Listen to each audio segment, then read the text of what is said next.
Meet me on the softer side. Meet me on the softer side. Softer side of your heart. Hi there, and welcome to the Skylight Books Author Reading Series. You can find out about this and all of our other author events at www.skylightbooks.com, where you can also browse our inventory as well as order books online. You can also follow us on Twitter or even be our friend at facebook.com. If you'd like to talk to a real person, we can be reached at 323-660-1175. And don't forget, Skylight Books depends on listeners like you to help support us. So whether you're in our neighborhood or browsing online, buy a book or two to help ensure that we'll be around for a long, long time. Thanks and enjoy. We've been very excited about the work of these artists for a very, very long time, and you'll soon see why. So, ladies and gentlemen, please welcome Anders Nilsen.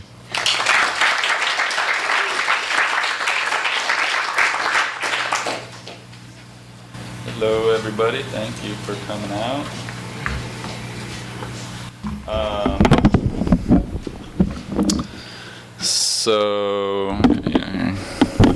I guess it helps if I can be heard. So I'm going to read a little bit from this book, Rage of Poseidon. The book is a little, if you're familiar with my work, it's a little bit unlike what I usually do.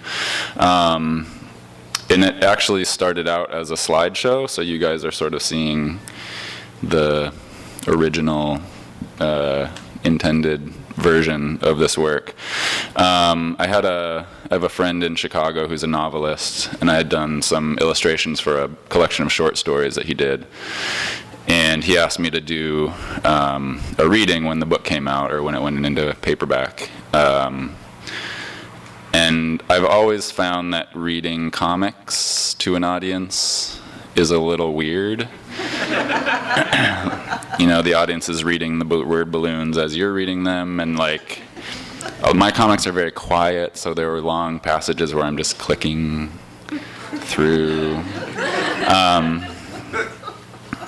So I decided I wanted to come up with something for this reading that would be more conducive to the actual medium of showing images to an audience and reading. So I had these kind of little short stories, half constructed in my sketchbooks, in a totally different form, and I sort of realized that there were several of them that kind of dealt with this theme of mythology and religion, and sort of bringing old stories into the present day and tweaking them and playing around with their weird implications. And the silhouette images that you're going to see are basically a function of not having a lot of time to get ready for that reading. Laziness is often a very helpful spur for me in my creative endeavors. But then they sort of turned out to have their own interesting, odd power. So I'm going to read 3 pieces and then turn it over to Michael. So imagine you are Poseidon, god of the sea. It's been 2, maybe 3,000 years since you chased Odysseus all over the Mediterranean, trying to punish him for the murder of your one-eyed son, the Cyclops. Not that you even really cared that much about the Cyclops. He wasn't much of a son. You hadn't ever really gotten along with him that well. He lived in a cave and herded sheep. He was kind of stupid, actually. You could never even remember his mother's name, not that it mattered, she was mortal. But it was the principle of the thing. They'd gone into his home, killed him, taken his herd. He was your son, and you were a god. But your efforts hadn't worked out very well.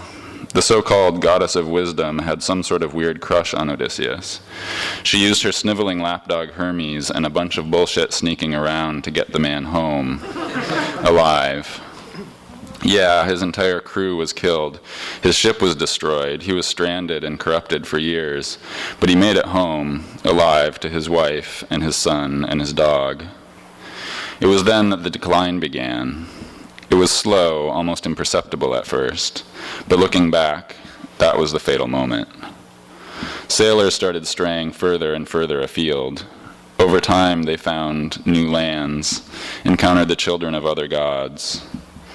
They made sacrifices to you less and less, and the quality of the sacrifices declined.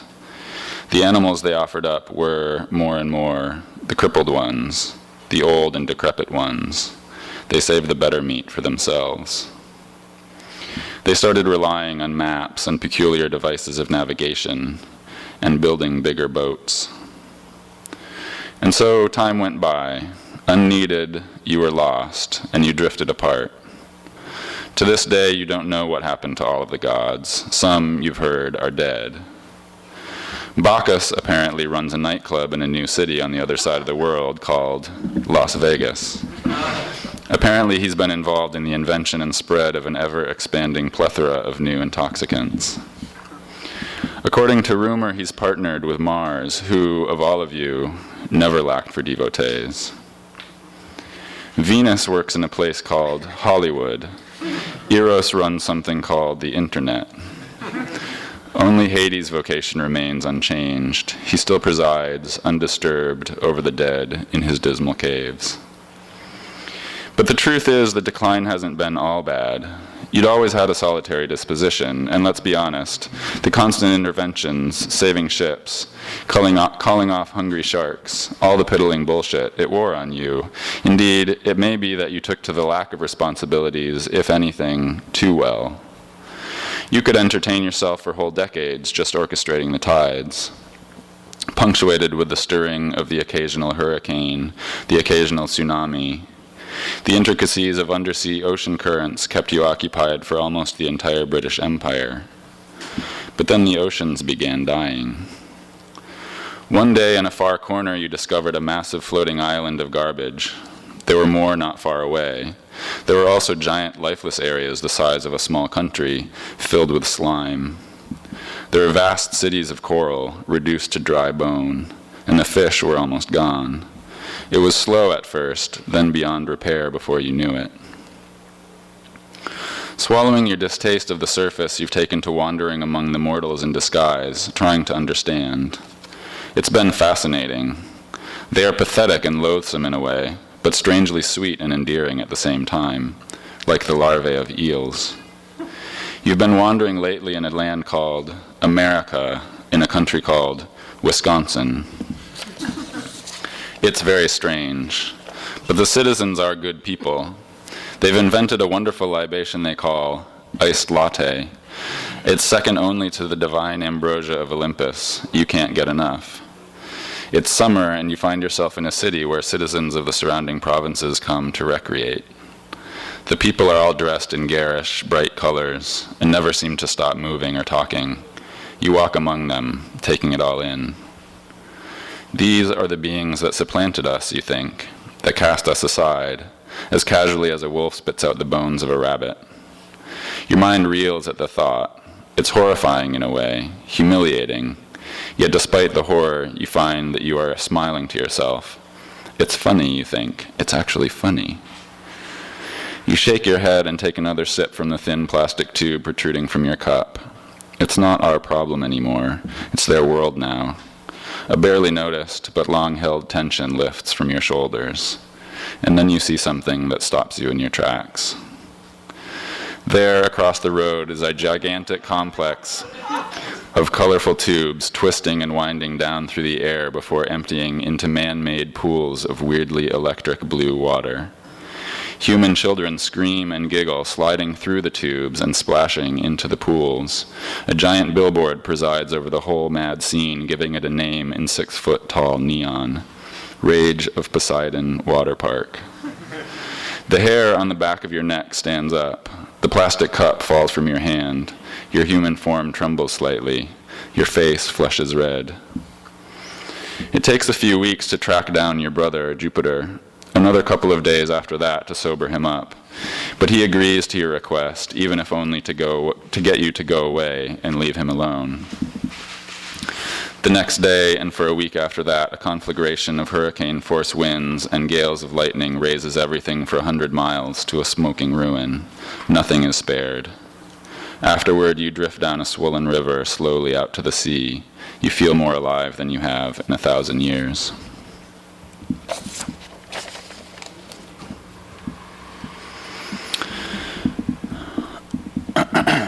So imagine your name is Isaac, and you are standing on a mountaintop with your dad. You've just helped him build a pile of sticks to make a fire. Usually you do this sort of thing to burn up a lamb or a goat. Your dad is real religious. He thinks God likes the smell of meat cooking, which is reasonable, right? Who doesn't? But it also seems like kind of a waste. Your family's farm does okay, but it can be a struggle. And you could always use a couple of extra bucks for video game cartridges. So you ask him, "Where's the animal? What are we going to burn?" He doesn't look at you. He says, "God will provide." And then he starts tying you up. Your dad has always been different from your friends' dads. He's older, for one thing, a lot older. And he and your mom have always been really good to you. They'd been unable to have kids for a whole lifetime before you came along, so they kind of worship you, to the point where it's kind of embarrassing sometimes. So what your dad's doing now is weird. In fact, he seemed sort of distant for almost a week. The rope cuts into your arm. It hurts. You ask him what's happening. He starts to say something, then stops and rubs his eyes.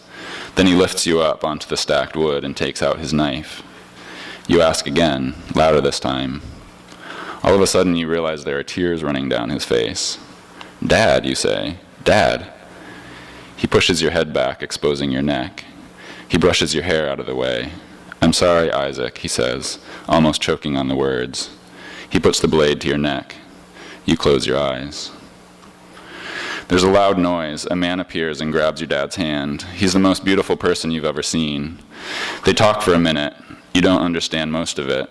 But once the man leaves, your dad unties you.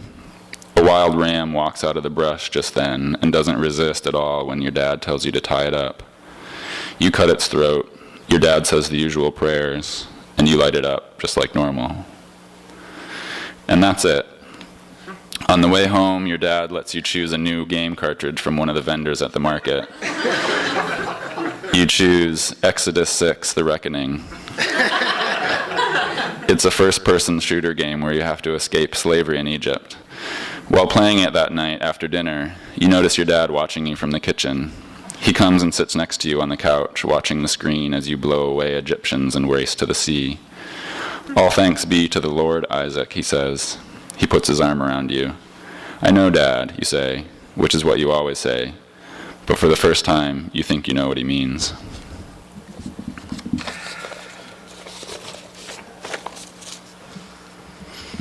So one more short one here.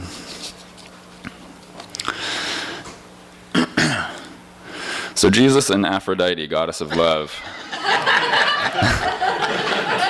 Could you read that again?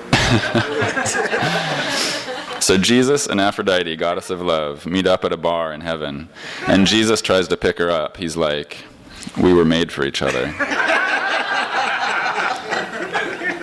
And she thinks about it for a minute. The virgin birth versus rising out of the sea foam. Sacrificing oneself for all humanity. Walking on water. And she says, "Does it bother you that I'm married to the god of war?" Jesus looks into her soft green eyes. He puts his hand on her hair. "The god of war works for me now. Me and my dad run this whole place. There's nothing he could do even if he knew." A shiver of excitement mingled with fear tickles the back of her neck, and the goddess of love and the son of God finish their drinks and stumble out to his pickup together, laughing.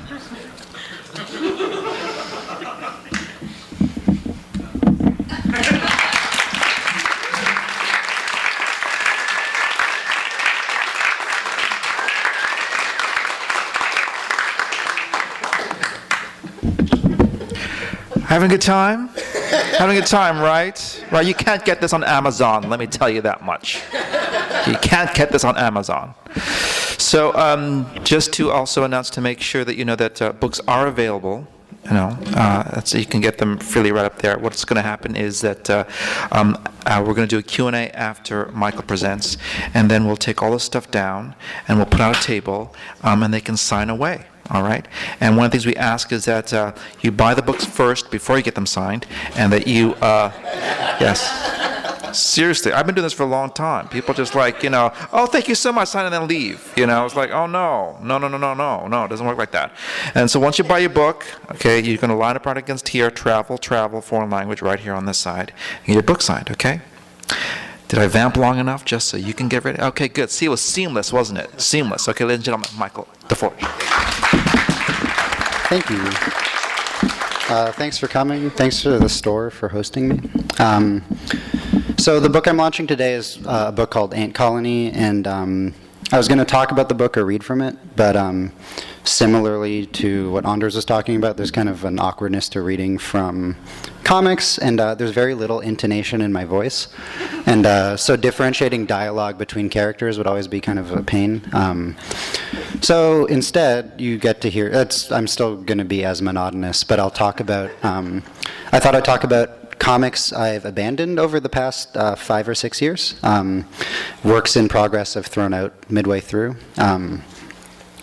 Talking with other cartoonists and artists, not to brag, I talk with a lot of artists, right? And a lot of them have sort of felt similarly to me. When they give up a comic, it feels really good. Or a piece of music, or something they're writing, or an installation, whatever. It's something that takes a long time to do. It's really liberating to throw out. Working on something and giving yourself a bunch of rules and things you set out to do, and kind of feels limiting, and it feels like you're building this shitty prison. And for me personally, it feels much more satisfying to throw something out than it ever has finishing something. Because when you throw something out, you just have potential and momentum to start something new. And when you finish something, you just have all these second guesses, and you've been sick of drawing a character with like the same nose over and over again.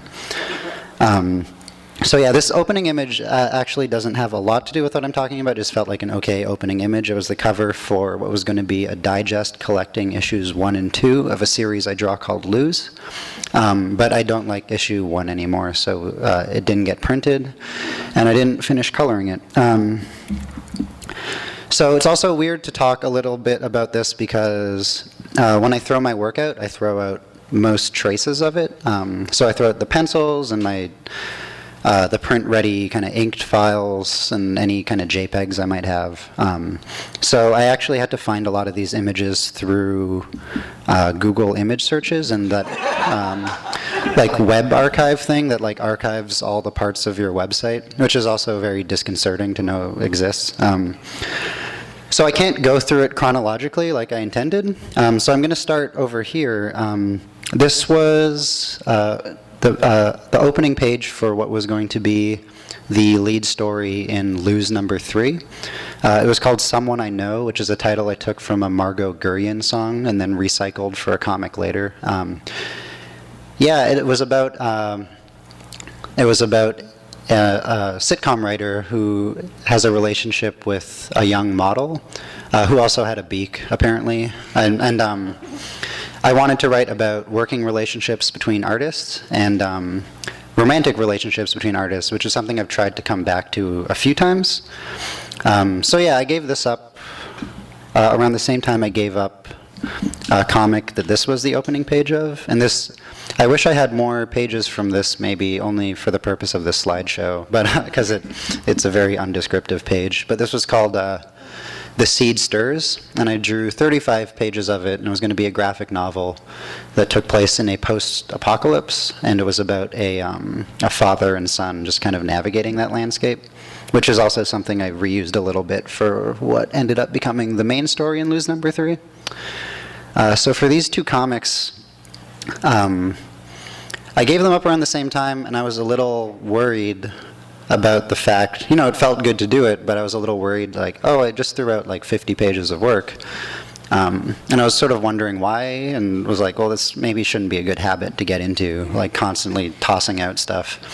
And I have gotten into that habit since. But I was kind of wondering what my problem was, I guess. And I was concerned, like, maybe I only want to write short stories and I should just be a short story specialist, which would be fine, but I wasn't sure if that's what I wanted to do yet. And so for this comic in particular, I was showing it to a few friends at the time, which is something I do a lot less of now. And I showed it to my publisher, Ann Koyama, and my friend Ryan Sands, and a girl I was seeing at the time. And I was asking for their opinions a lot. I had written this whole script out, and as I inked each page, I would send it over to them and sort of ask what they thought of it. And yeah, before and since then, I was never really that concerned about that. When I ask for advice from friends or peers, I'm usually more worried about things like structure or dialogue, if something like a joke is funny or not. And for this, it really mattered to me that they all hated the comic, and they all really hated it. And they were kind of polite about it, but they would sort of be like, "Oh, this is interesting. Oh, it's a departure from what you're doing." So they're yeah, they were cool about it. But and incidentally, they were right. It was a really bad comic, but that wasn't really what bothered me, because I've drawn bad comics before and after, and I kind of chalk it up to oh, you need some shitty comics. Everyone needs a few. And but I guess what I realized, my problem was that I had lost interest in it. And because I'd written so many things out in advance, I had lost interest in what I was doing, and I was requiring other people around me to just sort of reaffirm what I'm this is still worth, keep at it, buddy. And that was kind of a problem, that I needed that. So yeah, I guess this is when I realized I had a problem. This is just another page from the issue, a story I threw out. So that idea of writing about relationships between artists carried over into this series called Open Country. Here's another image from it, and the cover to issue 2. So this was a comic I drew 2 issues of, and then, I printed 2 issues of, and then I drew a 3rd issue and penciled 4 and 5. And as soon as I finished issue 3, I was about to send it to the printer and decided I just didn't like the story anymore. So I threw out all the pages I was going to send to the printer and the sketchbooks that I had plotted out the other issues in, and then destroyed all the physical copies of issues 1 and 2. So this was actually very difficult for me to find pages of. I had to find reviews of it online. And yeah, the story with this was about a group of artists who had the ability to project psychic images of themselves, and they would use those images to make installation art. Here's another drawing from it. And yeah, and this is sort of what I realized, was that it wasn't really, I don't actually think this was an awful comic, and it might have been worth finishing, but I just realized I should stop plotting things out in advance, and it changed the way I wrote after this, and that's when I started this series of strips that ended up becoming Ant Colony, and another serial that I do called Kid Mafia, which isn't finished yet. And yeah, I just realized, when you work on a long-form project, you're stuck with these ideas that maybe were interesting or important to you a year or 2 ago, and it's not like those things might not still be worth exploring, but for me, my focus would just scatter somewhere else. And I needed to stop having a script, basically. So with Ant Colony and Kid Mafia, I tried to come up with premises where I could take them into any kind of detour and veer off into any direction I would like. So this is the way I write now, where I improvise each page, and I script it out in the morning, and then draw it, and try to never script out more than that 1 page I'm about to draw over the next day or 2.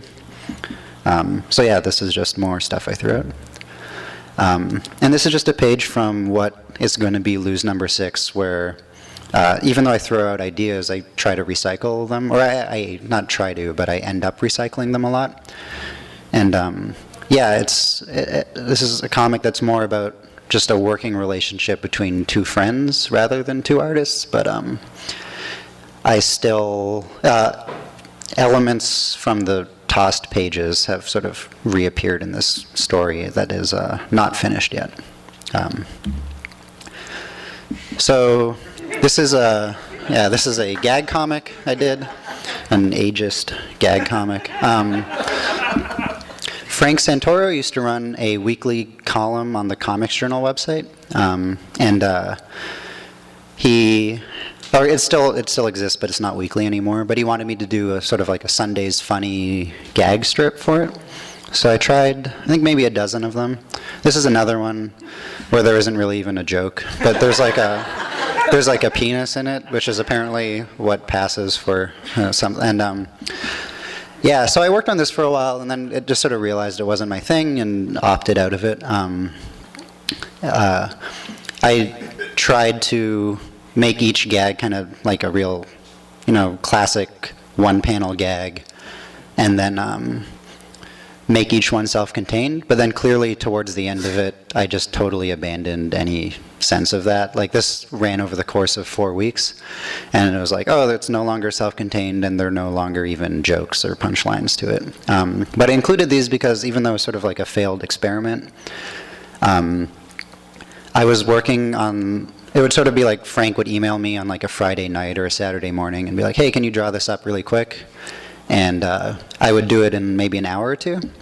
And it forced me to really minimize the amount of detail I put in my work and develop just a cartoon shorthand that I still use now. So it became a useful experiment in that it made me, it just affected the way I draw things. I think it made me a more efficient cartoonist to work on a deadline like that. This is a panel from what was going to be the main, or a page from what was going to be the main story in Lose Number 4.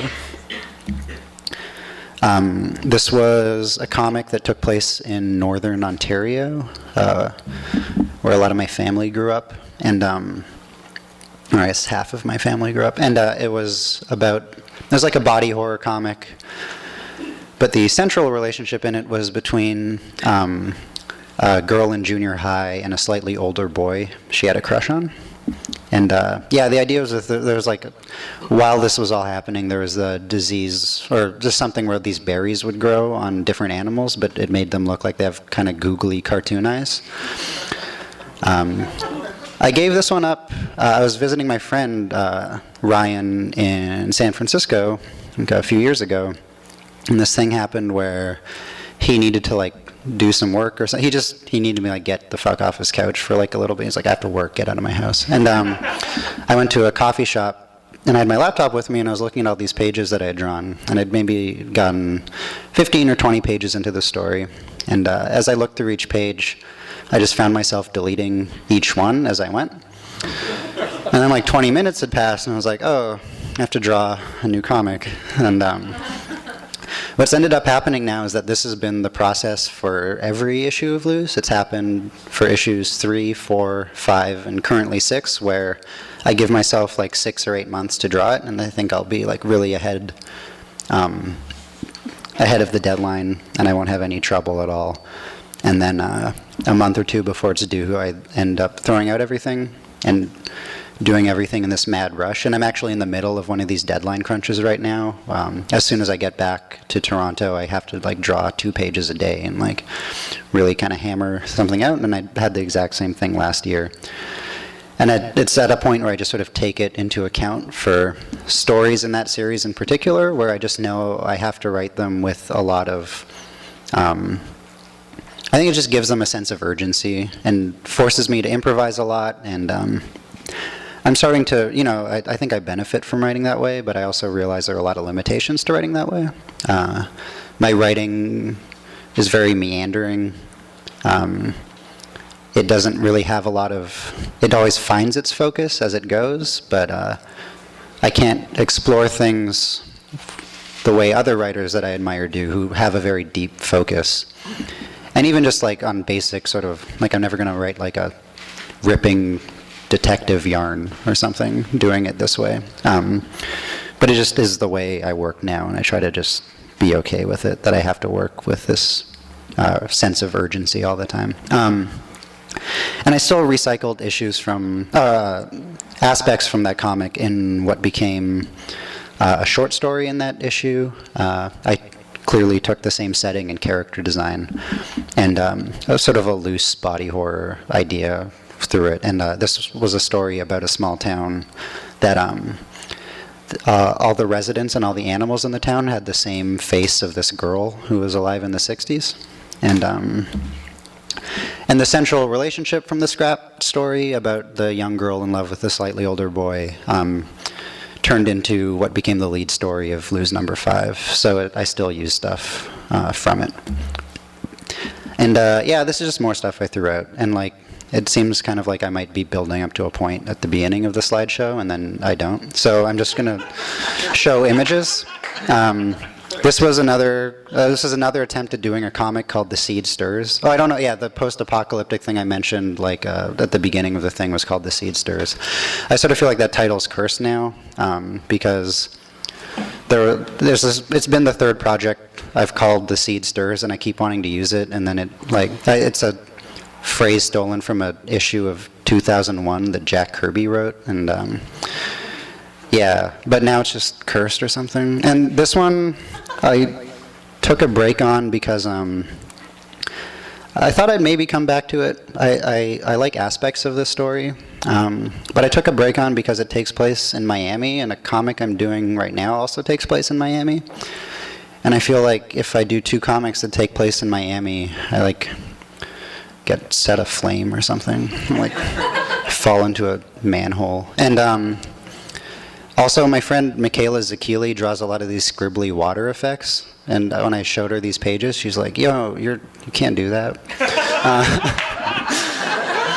So now I just feel really self-conscious because it was like a big part of the way I was drawing these pages. But like I give Mickey food and stuff, so I don't know. And these are pages from the most recent comic I've thrown out, like a month. This is like why I'm in the middle of a deadline crunch. These are 2 pages from what were going to be the most recent issue of Lose Number 6, and it was about 20 pages worth of material I tossed for it. So this story was about, I was trying to write a little bit about growing up with mental illness, and or mental illness in your family.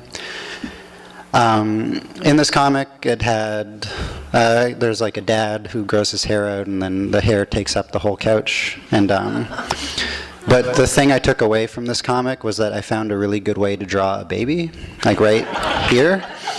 So I threw everything out, but I feel like, oh cool, like I now know how to draw a baby pretty well. This is just another page from it,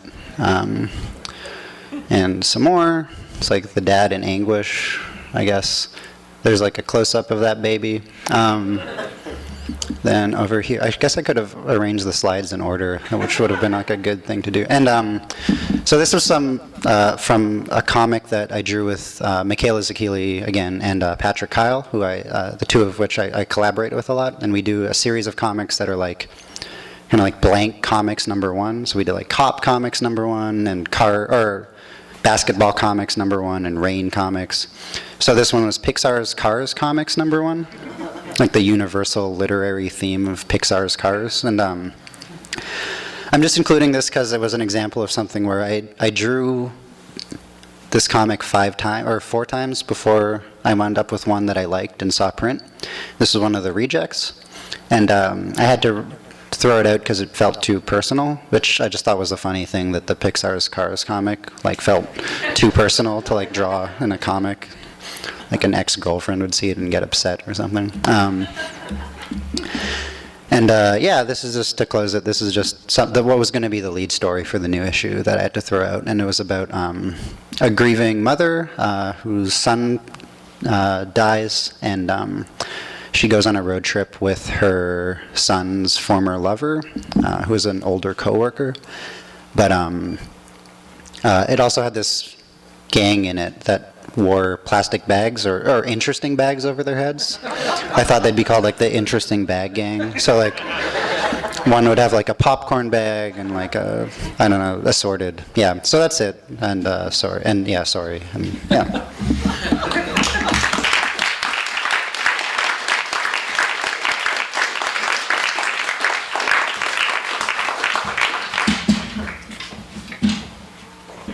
have a short question and answer period.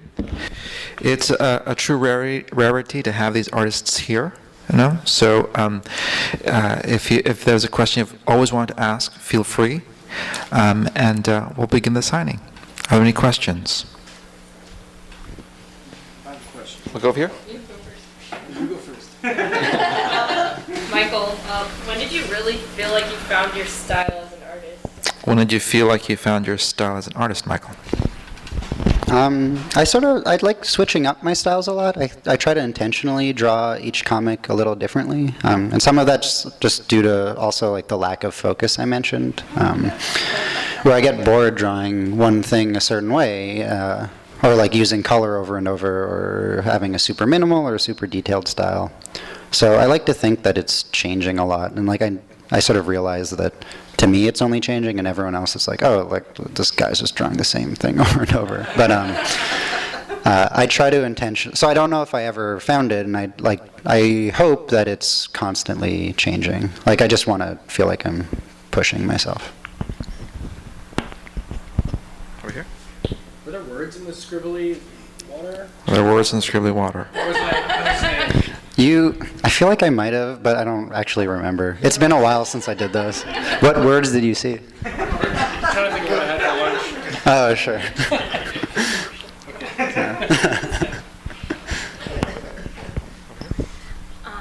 Anders, I was wondering, with each of your books, it seems like you put a lot of time into the overall look and feel of it with each one, and I was wondering what was behind the decision with this one to make it the accordion style.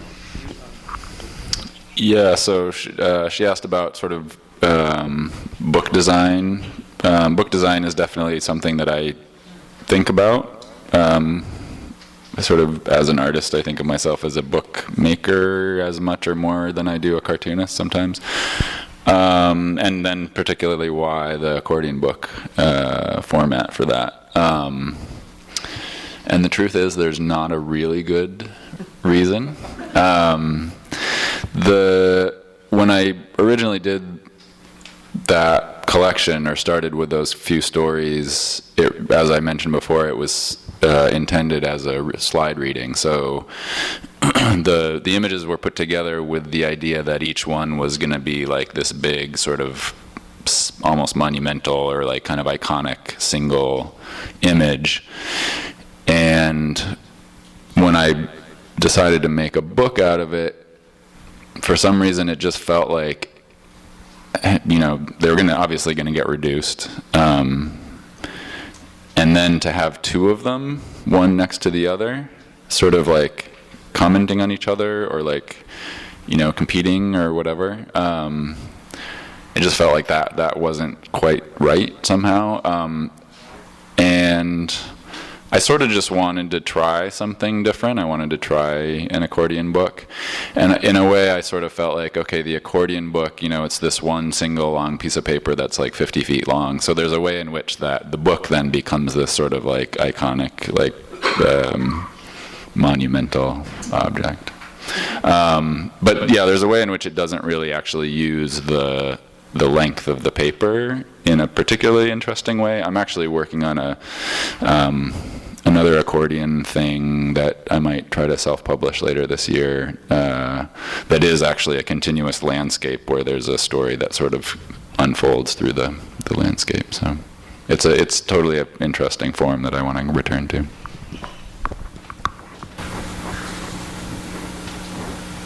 What originally inspired you to write mythological figures in today's modern time? I'm always interested in see how people get inspired.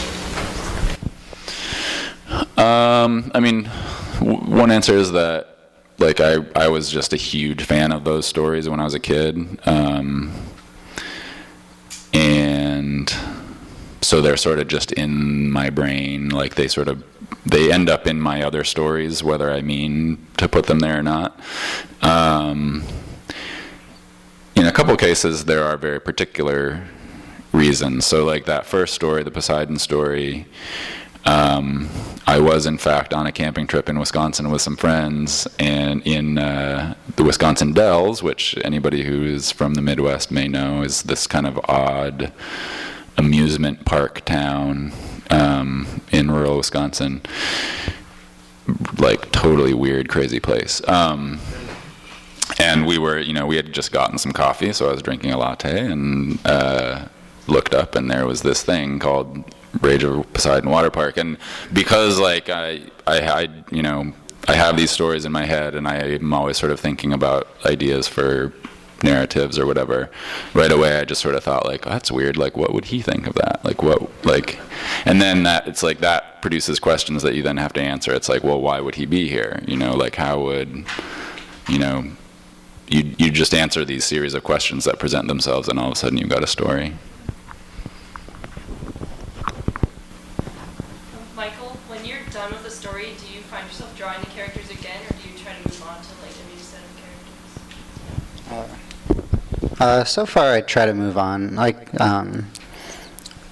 Yeah, if I'm done, I haven't ruled out the idea of like coming back to anything. But usually, I'm like sick of it enough that,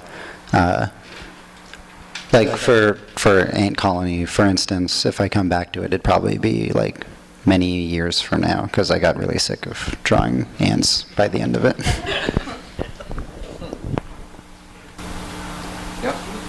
What kind of pens do both of you guys use? Well, I now ink digitally, so I draw differently in my sketchbook, of course, but yeah, so I usually ink off of scanned pencils. I use like microns or just sort of disposable technical pens. I used to use rapidographs, and they're annoying because they always clog up when you're trying to draw, and they have a beautiful line, but I just kind of go for like the simplest, most straightforward kind of thing. You don't pencil, right?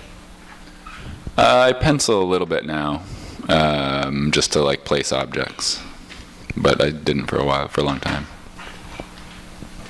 For both of you guys, when you're coming up with a story, do you begin with a character, or do you begin with like maybe a story itself, like a situation? Like how do you guys, where do most of your stories come from?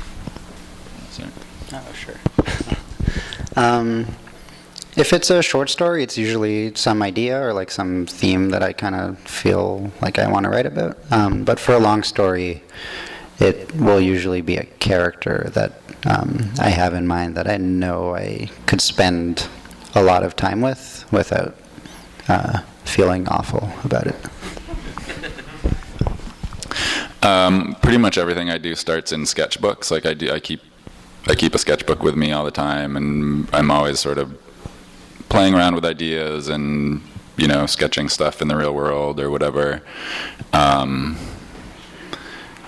And so like almost everything in this book, started as just like a little thought experiment, like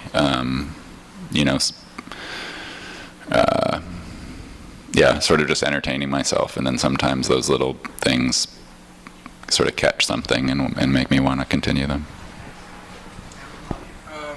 This question's for Michael. I was gonna ask you. So, how do you create a world? Is it the world first or the character? Like, what's the process? Oh, if I create the world first or the character for world building? Yeah, I usually just let the world building stuff just come as I write. Yeah, it's just sort of I just let it happen. I don't like plot anything out very intricately like that. Like, there are a few cases where I might have an idea, like for Ant Colony, like I sort of have this idea, like about the magnifying glass showing up in the middle of it. I mean, it's a spoiler or something. There's a magnifying glass in it, and there'll like be a few things like that. Like I want to introduce bumblebees or something. But yeah, I tend to just let that happen when it was like, oh, I need to show the edges of this part of the world, and like that'll come up when it comes up, kind of. So it's more, for that in particular, is more just like where the characters wound up.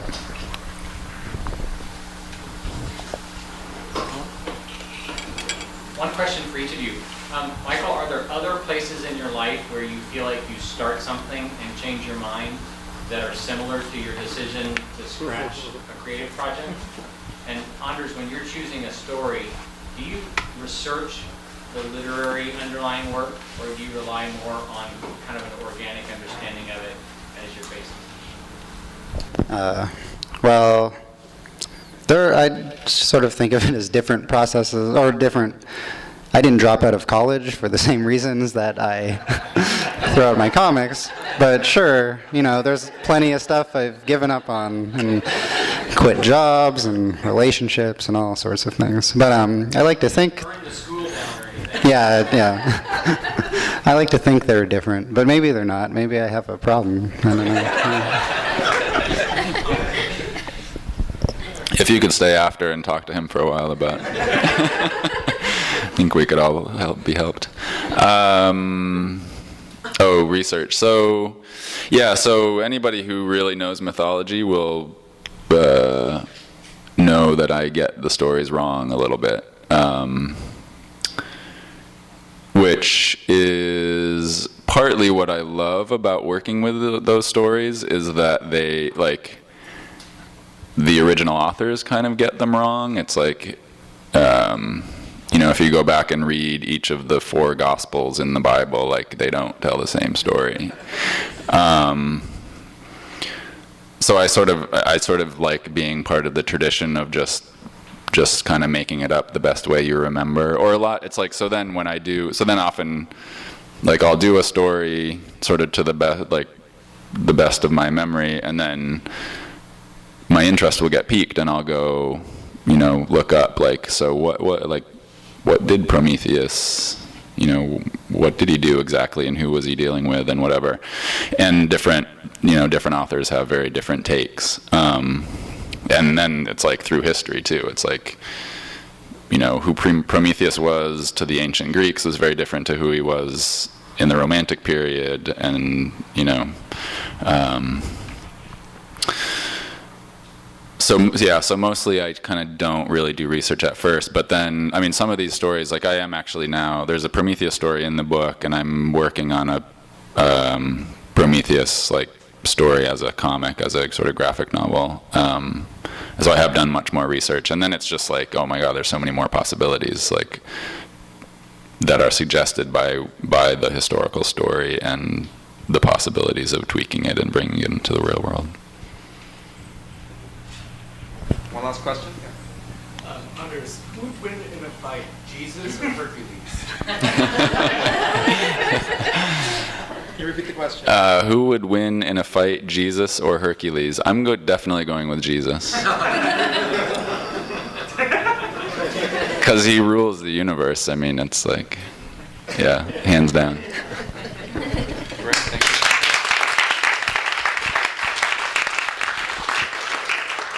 All right. So we're going to do is... You've been listening to the Skylight Books author reading series. Don't forget that you can check out this and all of our other great podcasts at www.skylightbooks.com. Today's music was provided by Fragile Gang. You can check them out at MySpace, Facebook, and the iTunes Music Store. Thanks for stopping by, and we hope to see you soon.